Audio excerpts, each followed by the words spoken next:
अक्सर हम लोगों को कभी भी कहीं पर भी फ्री वाईफाई मिल जाता है तो हम लोग तुरंत ही उससे कनेक्ट हो जाते हैं और उसको तुरंत ही यूज़ करने लगते हैं। बट क्या आप जानते हैं कि ऐसे आप बहुत बड़े रिस्क में हैं। अगर आप अपने मोबाइल में इंटरनेट बैंकिंग या मोबाइल बैंकिंग को यूज़ करते हैं तो आप बहुत बड़े रिस्क में फंस सकते हैं। ऐसा मैं क्यों कह रहा हूँ, जानने के लिए बने रहिएगा इस वीडियो में। मेरा नाम है सिद्धार्थ और आप देख रहे हैं सिड गुरु।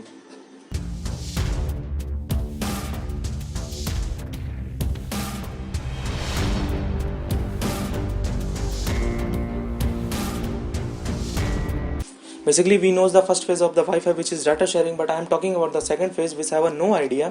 Wi-Fi को हम एक डाटा एक्सेप्टर भी कह सकते हैं। ऐसा क्यों मैं कह रहा हूँ, क्योंकि Wi-Fi से जब भी कोई भी डिवाइस कनेक्ट होता है तो वो तुरंत ही उस डिवाइस का IP एड्रेस ट्रेस कर लेता है।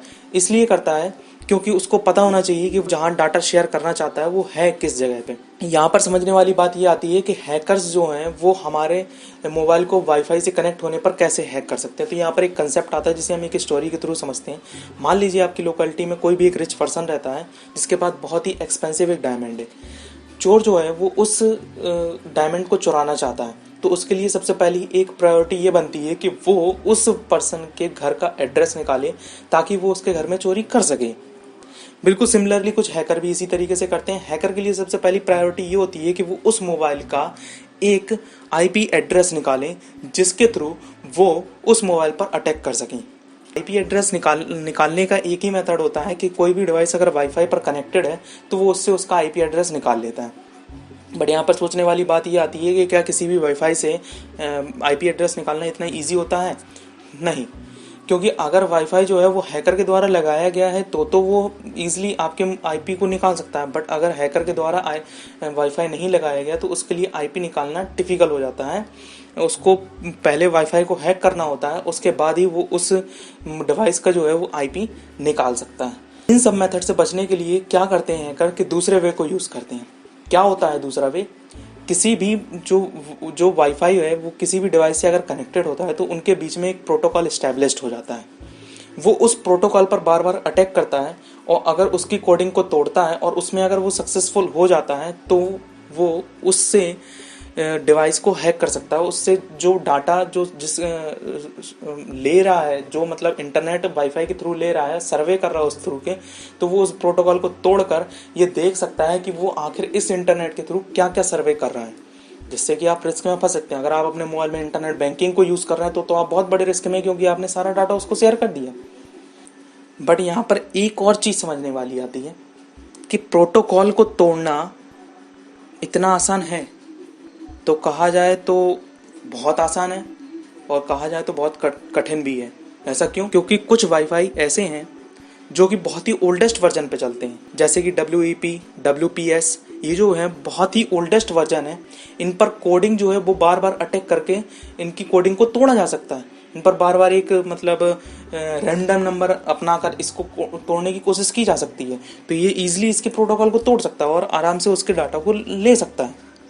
बट जो लेटेस्ट वर्जन में आते हैं वो उनको प्रोटोकॉल्स को तोड़ना बहुत कठिन हो जाता है। क्योंकि रेलवे वाईफाई जो है वो WAP2 पे वर्क करते हैं और ये जो है वो अभी तक का लेटेस्ट है, तो इसकी कोडिंग को तोड़ पाना इतना इजी नहीं होता है। रैंडम नंबर अपना कर बार बार उसकी कोडिंग को तोड़ पाना इजी नहीं हो पाता है। तो रेलवे वाईफाई जो है वो सिक्योर है, बट 80% सिक्योर है। 20% सिक्योर क्यों नहीं है उसको हम आगे चर्चा करेंगे। जैसे कि रेस्टोरेंट्स के बाहर रेस्टोरेंट होता है, बार होता है, कॉफ़ी शॉप होते हैं, इनके जो वाईफाई होते हैं वो ओल्डेस्ट होते हैं और बहुत इजी होता है इनको तोड़ पाना। उनको उन पर अटैक करके हैकर तुरंत ही उनके डाटा को ले जाता है। तो इसीलिए आप जितना हो सके इन वाईफाइयों से दूर रहें, बचें। इन पर अगर आप कनेक्ट होते भी हैं तो आप अपने मोबाइल में फेसबुक, इंस्टाग्राम, इस तरीके की आईडी को लॉगिन ना करें। इंटरनेट बैंकिंग तो बिल्कुल भी यूज़ ना करें। अगर आपके मोबाइल में पहले से ही लॉगिन्ड है फेसबुक आईडी या इंस्टाग्राम आईडी तो आप इस पर सर्वे कर सकते हैं। पासवर्ड डालने वाली कभी भी जगह हो तो इन पब्लिक वाईफाई पर कभी भी आप पासवर्ड ना डालें। दूसरी बात आती है रेलवे वाईफाई पर हम क्या इंटरनेट बैंकिंग यूज़ कर सकते हैं, तो ये आप अपने रिस्क पर कर सकते हैं। क्योंकि इंटरनेट बैंकिंग जो है वो आप अपने सिक्योर नेटवर्क से करें तो ज़्यादा अच्छा रहेगा। यहाँ पर बहुत ज़्यादा एक चीज़ की और सावधानी का ध्यान रखें। क्या होता है कि अक्सर आपके लोकेलिटी के आसपास के जो लोग होते हैं वो रेलवे वाईफाई के नाम से बिना सिक्योरिटी के ही वाईफाई को ऑन कर देते हैं और कुछ लोग उसको रेलवे वाईफाई समझकर उस पर कनेक्ट हो जाते हैं। तो ये गलती कभी भी ना करें। क्योंकि ये जो है वो हैकर के द्वारा ट्रैप बिछाया जाता है ताकि आप उसमें फंस जाएं।